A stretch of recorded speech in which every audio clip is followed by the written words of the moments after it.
இன்னைக்கு விஜய்க்கு கிடைச்சிருக்க Trump card Aadhav Arjuna.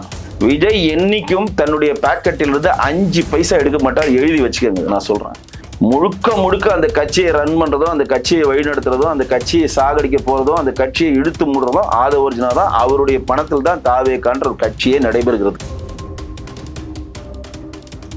இப்ப திருமாவளவன் கடைசி வரை தாவேகா ஏன் போல? தாவேகான் திருமணம் வாய்த்திருந்தாருன்னா வன்னியரசு தலைமையில 2ஆ பிரிச்சிருவாங்க கட்சியை. கட்சியை உடைச்சுவாங்க. திமுக மதிமுக மல்லை சத்தியாவதி உடைச்சாங்களே. ஏன் உடைச்சாங்க?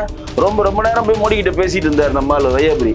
கங்கை கொண்ட சோழபுரத்துல போய் நின்னாரு, அங்க போய் டைரக்டா பார்த்து மனு கொடுத்து ரொம்ப நம்மள மீறி போறான ஓட 2 உடைச்சிட்டாங்க. காங்கிரஸ்க்கு அதே தான். இப்ப தேசிய ஜனநாயக கூட்டணி ஏன் வெற்றி அடையினா திமுகன்ற வெறுப்பால வெற்றி அடைய செய்யும். அதாவது இப்ப இருக்க தேர்தல்னா யாரை முதலமைச்சரா ஆக்கணும்ன்றதுக்கான தேர்தல் கிடையாது, யாரை முதலமைச்சரா ஆக்கக்கூடாதுன்றதுக்கான தேர்தல். விஜய் தன்னுடைய சொத்துக்களை சங்கீதா அவர்களுக்கு கொடுப்பதற்கு தயாராக இல்லை. ஃபர்ஸ்ட் விருப்பமில்லை. அவ்வளவு சொத்தை அவருக்கு தூக்கி கொடுக்கறதுக்கு அவருக்கு மனசு இல்லை. அப்படி கொடுக்கணுன்ற மனசு அவருக்கு இருந்தான்னா இந்த பிரச்சனை நீதிமன்றத்துக்கு வந்திருக்காது, மியூச்சுவலாவே முடிஞ்சிருக்கும். அவன் அறிவாளி சிந்தனை வெளிப்படுத்த மாட்டான். ஓஹோ, இப்படி சொன்னதான் புசியானது பிடிக்குமா? ஆமா, நான் இது வரையும் அக்காவா இருந்தேன், தங்கச்சியா இருந்தேன், கொண்டாடி வந்துட்டு போறப்போ அவங்களுக்கு டக்குனு மாவட்ட தலைவரை கொடுத்தாங்களே, நம்ம அறிவாளி சிந்தனையா பேச நம்ம கண்டுக்க மாட்டேன்றான்னு சொல்லி இந்த கெட்டு இந்த பன்னி கூட்டம் இந்த நல்ல ஆட்டு கூட்டத்தையும் பன்னி கூட்டமா மாத்துது. செங்கோட்டையில சேர்க்கிறாங்க. செங்கோட்டையும் பேட்டி கொடுக்கறதுக்கு முன்னாடி ஆதவர்ஜுனா பேட்டி கொடுக்குறாரு. செங்கோட்டையில லண்டன்ல கூப்பிட்டாங்க, அமெரிக்காவில் கூப்பிட்டாங்க, பிஜேபியில கூப்பிட்டாங்க, ஏடிஎம்கில கூப்பிட்டாங்களா, அங்கெல்லாம் போகாம இன்னைக்கு நல்ல கட்சின்னு சொல்லி தாவேகாக்கு வந்தாங்க. சொன்னி மறு நிமிஷம் மைக்கை கொடுக்குறாரு செங்கோட்டை. ஏன்னா யாரும் கூப்பிடலங்க, பிஜேபியும் கூப்பிடல, ஏடிஎம்கே கூப்பிடல, நானா தாங்க வந்தேன். செருப்பால் அடிக்கிறாரு அந்த இடத்துல.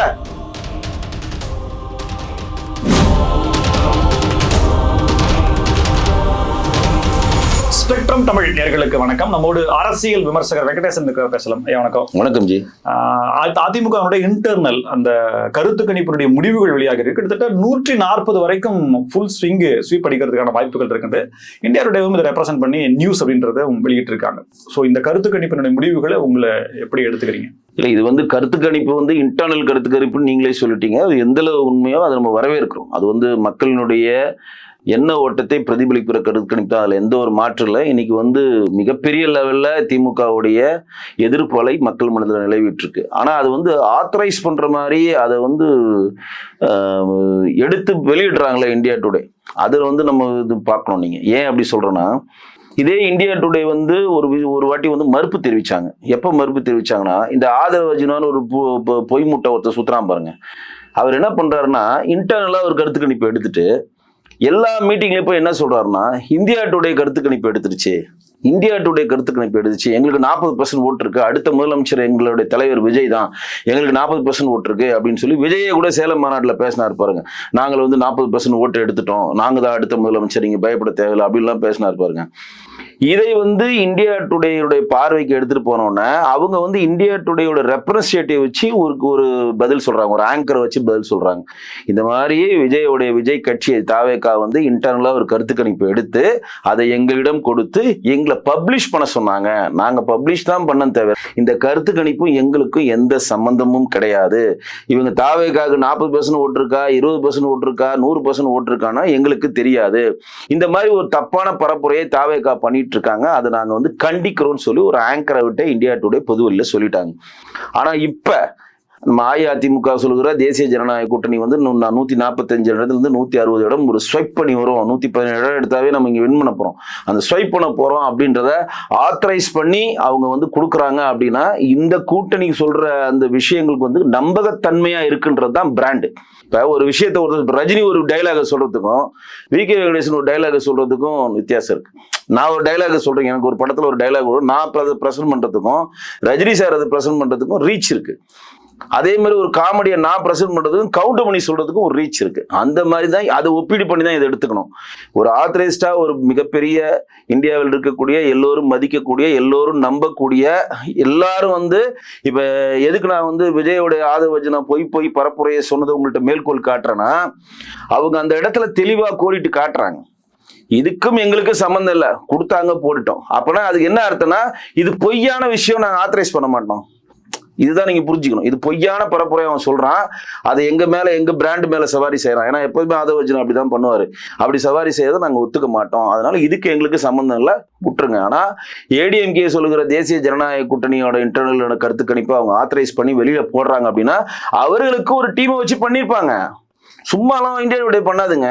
நீங்க எது கொடுத்தாலும் போடுறதுக்கு அது ஒன்றும் சின்ன கம்பெனி கிடையாது, சின்ன பத்திரிகை, சின்ன நியூஸ் பேப்பர் கிடையாது, சின்ன மீடியா சென்டர் கிடையாது. அப்போ அவங்க பண்ணிட்டு இது ஒரு ஆத்தரைஸ் இருக்குன்னு ஒரு இது கிடைக்கிறது, அதை போடுறாங்க. இது வந்து எனக்கு பெரிய ஒரு ஆச்சரியத்தை கொடுக்கல. நான் எல்லா இதுலயும் சொல்லியிருக்கேன், மிகப்பெரிய லெவல்ல தேசிய ஜனநாயக கூட்டணி நீங்க வின் பண்றதுக்கு தேசிய ஜனநாயக கூட்டணி என்னென்ன நல்லது செய்ய போகுது, என்னென்ன தேர்தல் திட்டங்கள் சொல்ல போறாங்க, என்னென்ன தேர்தல் வாக்குறுதி தர போறாங்க, அடுத்த 10 ஆண்டுகள்ல டபுள் சர்க்கார் இன்ஜின் என்ன மாதிரி தமிழகத்தை மாற்றத்தை கொண்டு வர போகுது, அதெல்லாம் நான் கொண்டே வரமாட்டேன். அது வந்து நடக்க போகுது. அது வந்து தொலைநோக்கு திட்டம், எதிர்காலத்தில் நடக்கிற திட்டம். ஆனா இப்ப வந்து தேசிய ஜனநாயக கூட்டணி ஏன் வெற்றி அடையினா திமுகன்ற வெறுப்பல வெற்றி அடைய செய்யும். அதாவது இப்ப இருக்க தேர்தல்னா யாரை வந்து முதலமைச்சரா ஆக்கணுன்றதுக்கான தேர்தல் கிடையாது, யாரை முதலமைச்சரா ஆக்கக்கூடாதுன்றதுக்கான தேர்தல்.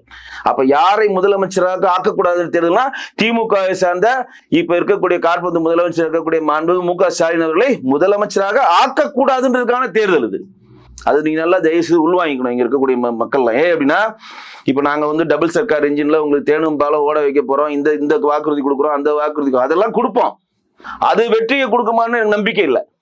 ஏன்னா நான் வந்து 1000 ரூபாய் கொடுத்தா அவன் 2000ன்றான், நான் 2000 விஜய் வந்து 2200ன்றான். இது போயிட்டே இருக்காது.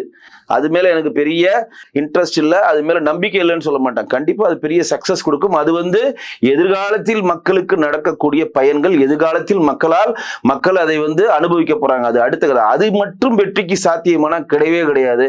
இங்கு நம்மளுடைய தேசிய ஜனநாயக கூட்டணி மிகப்பெரிய லெவல்ல வெற்றி அடையும். 145 160 இடமும் எப்படி கிடைக்குதுன்னா ஸ்டாலின் மேல் உள்ள வெறுப்பு, திமுக மேல உள்ள ஆன்டி இன்கம்சி. இனிமேல் வந்து முதலமைச்சரா முதலமைச்சர் மு.க. ஸ்டாலின் வரக்கூடாது.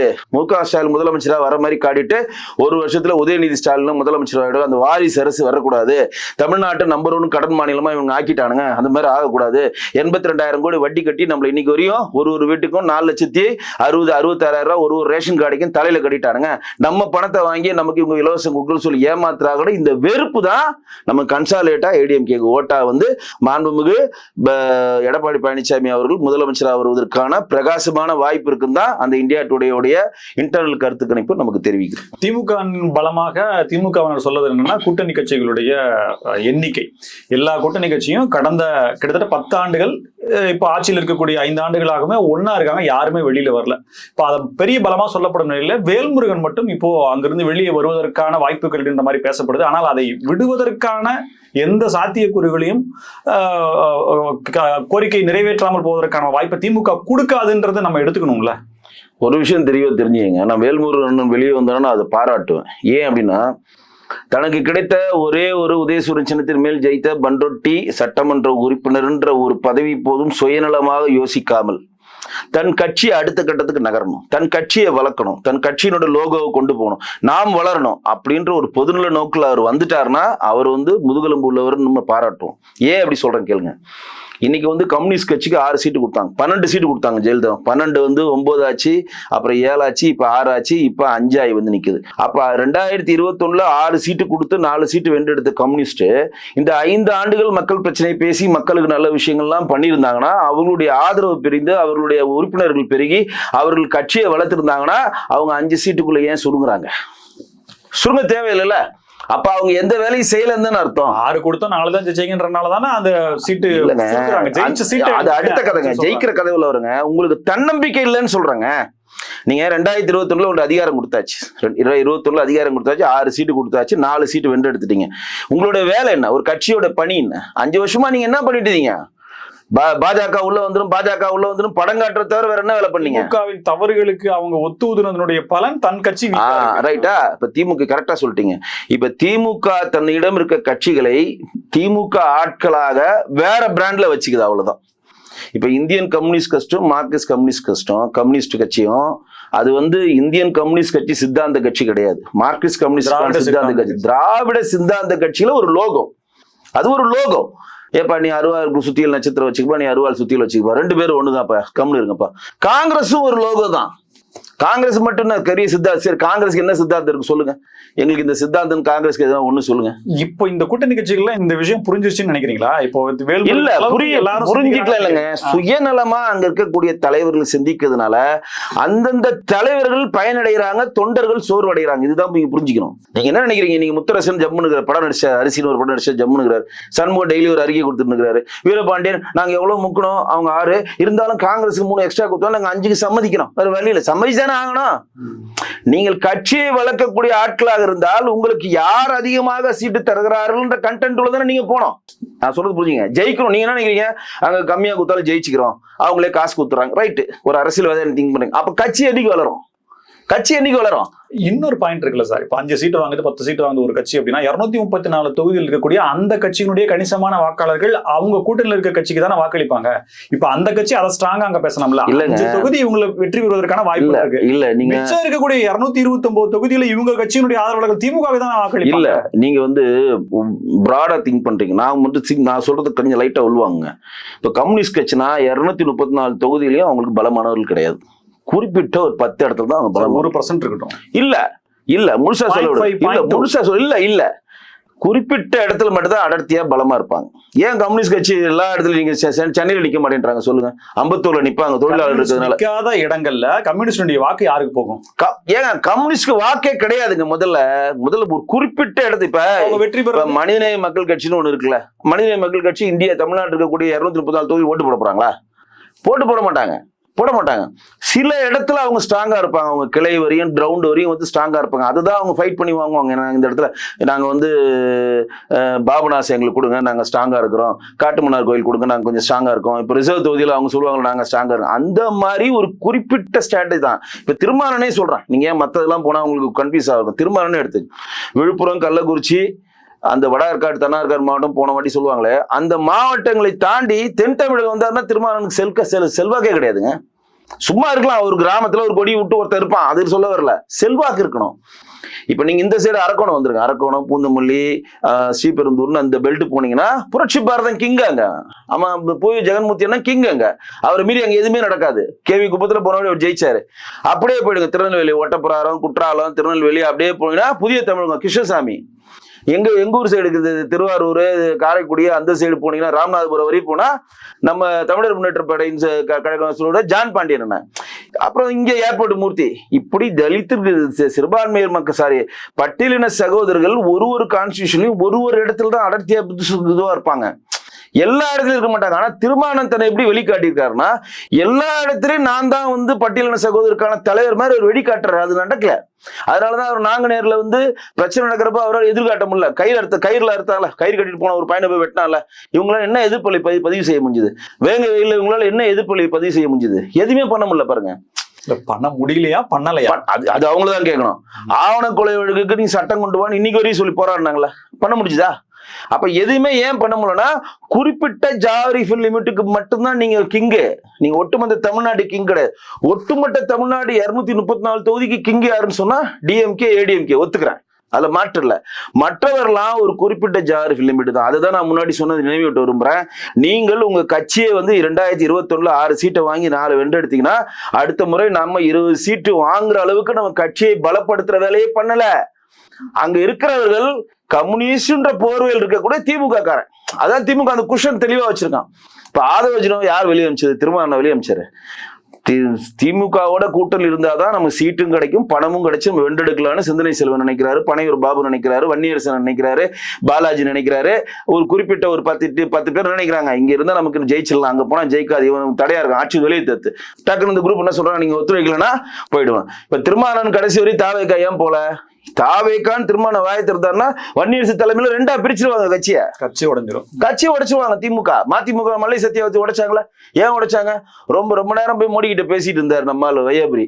கங்கை கொண்ட சோழபுரத்துல போய் நின்னாரு, அங்க போய் டைரக்டா பார்த்து மனு கொடுத்த, ரொம்ப நம்மள மீறி போறான ரெண்டு உடைச்சிட்டாங்க. காங்கிரஸ்க்கு அதே தான். நீங்க காங்கிரஸுக்கு வந்து 28 சீட் குஷன்லாம் கிடையாது. சிதம்பரம் வந்து சொல்லிட்டு வந்தார், ராகுல் காந்தி சோனியா மேடம் சொல்லிட்டாரு, சாயங்காலத்துக்குள்ள சொல்லுங்க, இல்ல நாங்க ஜெயிச்ச 18 எம்எல்ஏ 9 எம்பி தனியா காங்கிரஸ் ஜனநாயக பேரவைன்னு ஆல்ரெடி ஒரு கட்சி ரிஜிஸ்ட்ரேஷன் பண்ணிருக்காங்க, அதோட திமுக போயிடுவோம், நீங்க செல்ல காசு ஆயிடும்னா ஓகே, ரெண்டு சீட் எக்ஸ்ட்ரா போட்டு முடியான்னு சொல்லி முடிச்சது. எல்லாருமே திமுக கூட்டணியில் இருக்கக்கூடிய அனைத்து கட்சிகளும் வேறொரு கட்சியின் போர்வையில் இருக்கக்கூடிய திமுக அனுதாபிகள். இதுதான் உண்மை. வேற இல்லைன்னா வேல்முருகனுக்கு மட்டும் முதுகெலும்பு இருக்குன்னு ஏன் சொல்றேன்னா, இன்கேஸ் அவர் வெளியே வந்தார்னா அவர் தான் முதலமைச்சர் தான் எம்எல்ஏ ஆகணுன்ற கண்டென்ட் தாண்டி கட்சியை வளர்க்கணுன்ற ஒரு தாட் வருது அவருக்கு. அதையும் தாண்டி நலனுக்காக 10 கோரிக்கைகளை முன்வைக்கிறாரு. இவங்க எதுவுமே இல்ல.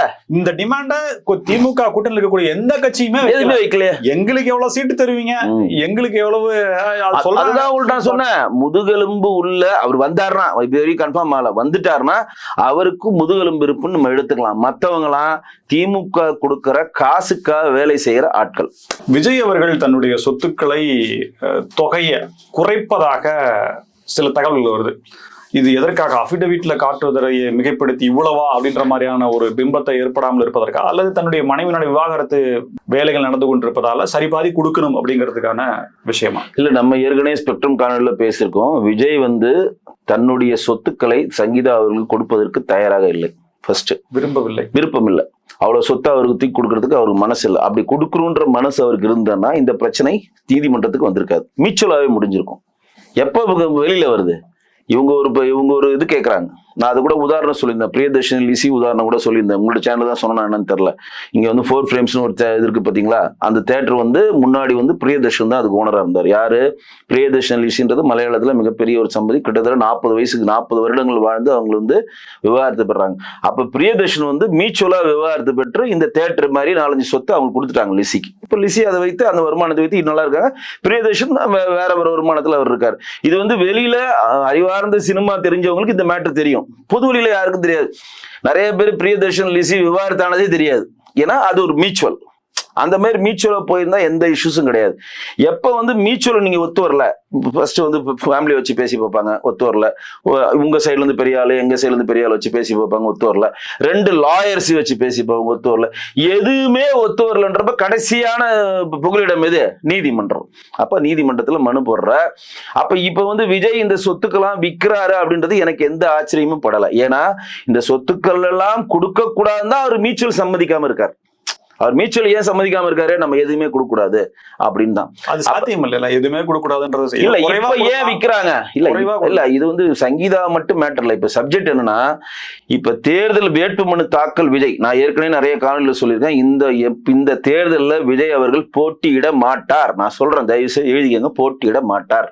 ஏன் போட்டியிட மாட்டாரு சொல்றேன்னா, அவர் போட்டியிட்டார்னா அவருடைய தண்டவாளம் எல்லாம் நீங்க வேட்புமனு தாக்கல்ல கொண்டு வரணும். செங்கோட்டை சொல்றாருல, பெரிய வருமானம் 400 கோடி 500 கோடியை விட்டு பொது சேவைக்கு வந்திருக்கிற ஒவ்வொரு மேடையிலும் முழங்குறாரு. யாரா அவனை வர சொல்லணும்னு கேட்டா அதுக்கு பதில் இல்ல. என்ன பனையூர்ல இருந்து எல்லாம் ஐயா நீங்க வாங்க முதல்வர் படத்துல அர்ஜுனை கூப்பிடுறாங்க, நீங்க தான் நாட்டை திருத்தணும்னு சொன்ன மாதிரி அவனும் என்ன பனையூர் கேட்டு திறந்ததே இல்லை. குடிக்க தண்ணி கூட கொடுக்க மாட்டாங்க, நின்னா கூட எட்டி கூட பார்க்க மாட்டானுங்க அவனுங்க. அவ்வளோ பெரிய வருமானத்தை விட்டு வந்தா சொல்லி படம் காட்டுறானுங்களே. அப்படி என்னதான் வருமானம் வச்சிருக்க காட்டு. இதனால வரையும் நீ காட்டல. ஏன்னா அது ஒரு பிரைவசி, இன்கம் டாக்ஸுக்கும் அவங்களுக்கும் அனுபவிச்சுது. இப்ப நீ பப்பரப்பேனு காட்டி ஆகணும். பப்பரப்பேன் காட்டி ஆகணும்ல. இப்ப நீங்க எங்கெங்க பங்களா இருக்கு, எங்கெங்க அசைய சொத்து இருக்கு, எங்கெங்க அசையா சொத்து இருக்கு. இந்த மெட்ரோ உதய தேட்டருக்கு ஏற்ற மாதிரி ஒரு இடம் இருக்கு பாத்தீங்களா, உதய தேட்டருக்கு அதுக்கு ஏற்ற மாதிரி மெட்ரோ இருக்குல்ல, அது விஜயோட இடம். அது எனக்கு நல்லா ஞாபகம். அந்த இடத்துல பெரிய காம்ப்ளெக்ஸ் கட்டி தேட்டர் கட்டுன்னு வச்சிருந்தாரு. அந்த இடம் பெரிய காம்ப்ளெக்ஸ். அது மெட்ரோ அந்த இடத்துல அப்படியே லவுடின்னு போய் அண்ணா நகர்ல கொடுத்தாங்க அந்த இடத்த. அந்த அண்ணா நகர் ப்ராப்பர்ட்டி தான் அவர் வித்திருக்காரு. அது சங்கீதா பேர்ல இருக்கான்னு என்னன்னு எனக்கு சரியா தெரியல. அதுதான் வித்திருக்குதா சொல்றாங்க. ஆனா அவர் எலெக்ஷனுக்காக விற்கிறாருன்னா அதையும் ஆதவர்ஜனா ஒரு யூஸ் பண்றான். டிஜிட்டல் ஒரு சினாரியோ கிரியேட் பண்றாரு. ஆதவர்ஜனா எதை கிடைச்சாலும் ஒரு சினாரியோ கிரியேட் பண்ணுவார். அவர் விற்கிறது இந்த சொத்து சங்கீதா கிட்ட போகக்கூடாது. இதை விற்காம, ஏன்னா இன்னைக்கு விஜய்க்கு கிடைச்சிருக்க ட்ரம்ப் கார்டு ஆதவர்ஜனா. விஜய் என்னைக்கும் தன்னுடைய பாக்கெட்டில் இருந்து 5 பைசா எடுக்க மாட்டார். எழுதி வச்சுக்கோங்க, நான் சொல்றேன். முழுக்க அந்த கட்சியை ரன் பண்றதும், அந்த கட்சியை வழிநடத்துறதும், அந்த கட்சியை சாகடிக்க போறதும், அந்த கட்சியை இழுத்து மூடுறதும் ஆதவர்ஜனா தான். அவருடைய பணத்தில் தான் தாவேகான்ற ஒரு கட்சியே நடைபெறுகிறது. மாற்றே கிடையாது. யார் கேட்டாலும் அரை தூக்கத்துல எழுச்சி கேட்டா கூட சொல்லுவாங்க. விஜய் இதை எப்படி கிரியேட் பண்றாருன்னா, ஆதவர்ஜனா தன்னுடைய சொத்துக்களை வித்து கட்சியை நடத்துறதுக்காக விஜய் செலவு பண்றாரு. விஜயகாந்த் பல சொத்துக்களை வித்து செலவு, அது கிடையவே கிடையாது. இந்த சொத்தினுடைய மதிப்பு, இந்த சொத்து டிவர்ஸ் ஆவதுக்கு முன்னாடி வித்துட்டா பிரச்சனை இல்ல. டிவோர்ஸ் ஆகிறப்ப சொத்து கணக்கு காட்டுறப்ப நீங்க ஈக்குவல் ஷேர் தரணும். இப்ப 100 கோடி இருக்குன்னு வச்சுக்கோங்க, இப்போ விஜய்க்கு 100 கோடி இருக்குன்னா சங்கீதா டிவோர்ஸ் ஆகி இந்த தேர்தல தீர்ப்பு வந்து 2 பேருக்கு மியூச்சுவல் டிவோர்ஸ் கொடுத்துட்டாங்க, 6 மாசம் பேசுறீங்க வரல, மியூச்சுவலா பிரிஞ்சிட்டீங்க அப்படின்னு. அப்ப 50 கோடி அவர் சரிபாக கொடுத்தாவணுங்க. உங்க கணக்கே வரேன். இப்போ சங்கீதா அவர்கள் அட்வொகேட் சார், நாங்க அபிடவிட் தாக்கல் பண்ணிட்டோம், மனு விவாகரத்துக்கான தாக்கல் பண்ண பிறகு அவர் வித்த சொத்துக்களினுடைய தொகை இவ்வளவு சார், இதெல்லாம் அவருடைய சொத்து தான், எங்களுக்கு கொடுக்கணுங்கிறதுக்காக அவர் வித்துட்டாருன்னு சொல்லி அதையும் கணக்கு பண்ணாதான் சரி, நீங்க வித்தீங்கன்னா அந்த காசை என்ன பண்ணீங்கன்றது கேள்வி வரும்ல. அதாவது இப்ப வந்து விஜய் வந்து எந்த சொத்தையும் விக்கலங்க, நல்லா கேட்டுங்க. அவர்கிட்ட இருந்து வேற ஒருத்தர் அந்த சொத்தை மாத்துறாரு, அதை வித்த மாதிரி கணக்கு காட்டுறாரு. அதான் பண்ண முடியும். அவர் எந்த சொத்தையும் விற்க மாட்டாருங்க, எழுதி வச்சுங்க. அவர் ஒரு சொத்தை எடுத்துக்குவோம் சார். அப்ப அந்த பணத்தை அவர் வாங்கினார் தான் அர்த்தம். வாங்கல அப்படின்னா ஒரு தொகை கம்மியா எழுது வரா இல்லங்க. நீங்க வந்து 100 கோடி ரூபாய்க்கு ஒரு சொத்து வச்சிருக்கீங்க, அந்த சொத்தை வந்து விகே வெங்கடேசனுக்கு வெறும் 5 கோடி ரூபாய்க்கு குத்துட்டீங்க. 5 கோடி ரூபாய் அதுவே நீதிமன்றத்துல கேள்வி வரல. 100 கோடி கேள்வி அடுத்த கதை. இன்னைக்கு கதை சொல்லுங்க, அது வந்து கேஸ் வாங்கிக்கங்க. ஆமாங்க நான் மன்னிப்பு கேட்டுக்கிறேன், அது அடுத்த கதை. அது ப்ராசஸ் பெரிய சிவில் வழக்கு தானே, பெரிய ப்ராசஸ் பாத்துக்கலாம். இப்ப இங்க எல்லாரும் ஊழல் செய்யறாங்க. எது ஊழல் செய்யறாங்க? ஊழல் டெண்டர் போடுறப்ப தலைவா இவ்வளவு அடிச்சீங்கன்னா இவ்வளவு கேள்வி கேட்பாங்க, இது டிவிஷன் பெஞ்சு போகும், இங்க இருந்து மேஜிஸ்ட்ரேட் கேள்வி கேட்பாரு, அங்க இருந்து டபுள் பெஞ்சு போகும், சிங்கிள் பெஞ்சு வந்து டபுள் பெஞ்சு போகும், அப்புறம் வந்து சென்னை உயர் நீதிமன்றம் போகும், அப்புறம் உச்ச நீதிமன்றம் போறோம், அங்க இருந்து திருப்பி இங்கே வரும்ன்றது எல்லாமே லாயர் சொல்லி கொடுத்துருவாரு உங்களுக்கு. அவன் காலில் தூக்கி விட்டு வாங்கிட்டு போவான் காசை. பாத்துக்கலாங்க, கேஸ் தானே போட்டுக்கப்பா அப்படின்னு போயிடுவான். ஏன்னா இங்க இருக்க கான்ஸ்டியூஷன் எப்படி இருக்கு ஒன்றும் பண்ண முடியாது. நீங்க சொல்றதெல்லாம் நியாயமான பேச்சு, அதுக்கு பெரிய ப்ராசஸ். அது அடுத்த கதை. இன்னைக்கு கதை, என்கிட்ட எந்த பணமும் இல்லை, உங்ககிட்ட எவ்வளவு சொத்து இருக்கு என்கிட்ட. இப்ப என் மேல இருக்க சொத்து எல்லாம் 200 பேர்ல சின்ன சின்ன அமௌண்ட் வாங்கி கூட எல்லாம் டிரான்ஸ்ஃபர் பண்ணிட்டேன். என்கிட்ட இல்லைங்க. நீங்க என்ன எதுக்கு இப்ப அவசரமா விற்கிறீங்க? தேர்தலுக்கு பணம் வேணுங்க. பாயிண்ட் புரியுதா உங்களுக்கு? இவ்வளவு நாள் விற்காமையா இப்ப விற்கிறாரு? சோறு இல்லாம இருக்காரு 2 வருஷமா கட்சி. இப்ப 2 வருஷமா ஒரு கட்சி நடத்தலையா? 2 வருஷமா சொத்தை வச்சு நடத்துறாரு. சொத்தை செலவு பண்றதுக்கு ஆதவஜினார் ஒரு அடிமை இருக்கிறான், அது பிரச்சனை இல்லை. இப்ப எப்படி கணக்கு சொல்லுவாருன்னா, நான் தேர்தல் செலவுக்கு எனக்கு பணம் இல்லை அதனால விற்கிறேன், என்னுடைய வேட்பாளர் கொடுக்குறது பணம் இல்லை அதனால நான் விற்கிறேன். அப்ப அந்த செலவு கணக்கு காட்டு. அது அடுத்த கதைங்க. அவர் நல்லா கேளுங்க. விஜய் வந்து தேர்தலில் நிக்கிறோம், ஜெயிக்கிறோம், சொத்து வச்சிருக்கோம், வைக்கலாம் அப்படின்ற கான்செப்ட் உள்ளே அவர் போல. அவருக்கான பர்சனல் வெஞ்சஸ் எந்த விதத்திலும் தன்னுடைய பணம் தன் மனைவிக்கு போகக்கூடாது, தன் மகனுக்கு போகக்கூடாது, தன் மகளுக்கு ஷேரா போகக்கூடாதுன்ற பர்சனல் வெஞ்சன்ஸ் அங்க வேலை செய்யுது. எஸ்எஸ்சிக்கு அது இருக்கு. எஸ்எஸ்சி சொன்னார் ஒரு வாட்டி மீடியால, நாங்களா இருக்கப்ப சொன்னார், என்ன சொன்னாரு, நான் சம்பாதிச்ச சொத்துல 1 ரூபா கூட என் பிள்ளைக்கு போக கூடாது. நான் மட்டமான படம் எடுக்கிறேன், நாயை வச்சு கெடுக்கிறேன், பேயை வச்சு எடுக்கிறேன், என்ன வேணா நான் படம் எடுத்து நான் இந்த சினிமா துறையில சம்பாதிச்சேன், அதுலயே அழிஞ்சு போனாலும் பரவாயில்ல, என்னுடைய பணம் 1 ரூபா கூட அவனுக்கு போக கூடாதுன்னு. என்னன்னா பர்சனல் வெஞ்சஸ் அது. நீங்க எல்லாரும் ஒரு தந்தையா நம்ம என்ன நினைப்போம், சரி என்ன நம்ம புள்ள தொலைஞ்சு போறான், இந்த சொத்தை வச்சுட்டு போறோம், நம்ம என்ன பண்ண போறோம் கடைசி காலத்துல வச்சுட்டு போறோம், இப்படிதான் நம்ம நினைப்போம். ஆனா அவர் எந்த அளவு காயப்பட்டு அந்த வார்த்தையை சொல்லுவார், என்னுடைய பணம் 1 ரூபா கூட. அதே காயம் தான் விஜய் கிட்ட. விஜய் இப்படி இருக்கிறாருன்னா அதுக்கு காரணம் எஸ்ஏசி தான் நான் சொல்றேன், மறுக்கவே முடியாது. அவருடைய குணம் தான் அப்படியே அவர்கிட்ட இருக்கு. அவர் வந்து யாரையும் அண்டு விட மாட்டாரு, எவனுக்கு 5 பைசா கொடுக்க மாட்டாரு, எவனுக்கு கொஞ்சம் சிரிச்சு பேசினா அவருக்கு பயம் வந்துடும், எவரையும் கிட்ட சேர்க்க மாட்டாரு, எல்லாரையும் சந்தேகனோட பார்ப்பாரு. சொந்தக்காரெல்லாம் வீட்டுக்குள்ள வரவே கூடாது, கேட்ட மூடிட்டு நாங்க ஊருக்கு போயிட்டோம், அந்த மாதிரி கேரக்டர் அவர். அதே கேரக்டர் தான் அவன் பிள்ளைக்கு, அதே கேரக்டர் தான், புதுசாலாம் வரல, அதே கேரக்டர் தான் நான் சொல்றேன். சோபா மேடம் பத்தி எனக்கு தெரியாது, அதே கேரக்டர்.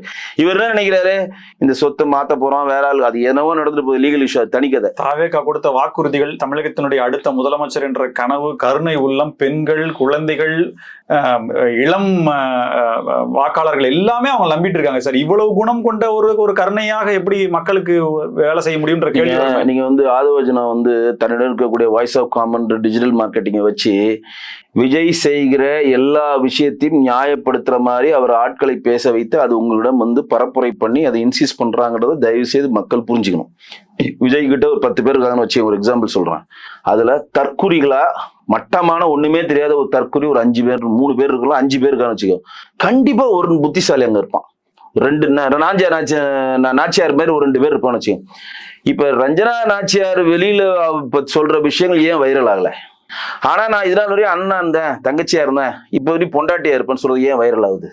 தயவு செய்து புரிஞ்சுக்கணும் இங்க இருக்க மக்கள். என்னோட பிள்ளைய வந்து நான் வந்து ஹாஸ்பிட்டல்ல சேர்த்துட்டு வந்தேன், என் பிள்ளை செத்தாலும் பரவாயில்ல, ஹாஸ்பிட்டல்ல போனாலும் பரவாயில்ல, விஜயை பார்க்க வந்திருக்கேன், ஏன் வைரல் ஆகுது? கொடியை வச்சுக்கிட்டு அவன் இது ஓடுறானே, தீமிதிக்க ஓடுறானே, ஏன் வைரல் ஆகுது? நான் சொல்ற பாயிண்ட் ஒவ்வொரு விஷயமும் வைரல் ஆகிற விஷயம்லாம் பாத்தீங்கன்னா விஜய் செய்யற காரியத்துக்கு சப்போர்ட் பண்ற மாதிரியே இருக்கும். பாருங்க, ஜஸ்ட் திங்க் பண்ணும். திரிஷாவோட ஏன் அவர் போனாரு, அவர் கார்ல போனா எல்லாம் பின்னாடி வராங்க, அதனால திரிஷா கார்ல போறாரு. ஒருத்தர் குப்பைக்காரன் வச்சுக்கிறான், 2 பொண்டாட்டி, குப்பைக்காரி வச்சுக்கிறான், 4 புருஷன், எங்க தலைவர் வச்சுக்க கூடாதா? ஏன் வைரல் ஆகுது? அப்ப அந்த கட்சியில அறிவார்ந்த சிந்தனையான பேச்சாளர் இல்லாம இருப்பானா? இப்ப ஒரு கட்சி இருக்குன்னா 2 மொக்கா இருப்பான், 2 புத்திசாலி இருப்பான், ஒண்ணும் தெரியாத விஷயம் இருப்பான். ஆனா அதுல ஒரு தேர்வுனா ஒரு 2 பேர்னாச்சும் அறிவார்ந்த சிந்தனை அறிவியல் தெரிஞ்சு இருப்பான். அவனுடைய பேட்டியோ அவன் தாவேக்காக பண்ற கொள்கை சிந்தனைகளோ எதுனா வைரல் ஆகுதா? ஏன் ஆகல? இது வந்து திட்டமிட்டு பரப்புரை பண்றாங்க. திட்டமிட்டு என்னன்னா, விஜய் செய்யற எல்லா விஷயத்துக்கும் இந்த மாதிரி ஆட்களை திருப்பி முட்டு கொடுத்து பேச வச்சா அறிவார்ந்த சிந்தனையை விடுவோம், முட்டு கொடுக்குற வேலைக்கு வருவான்.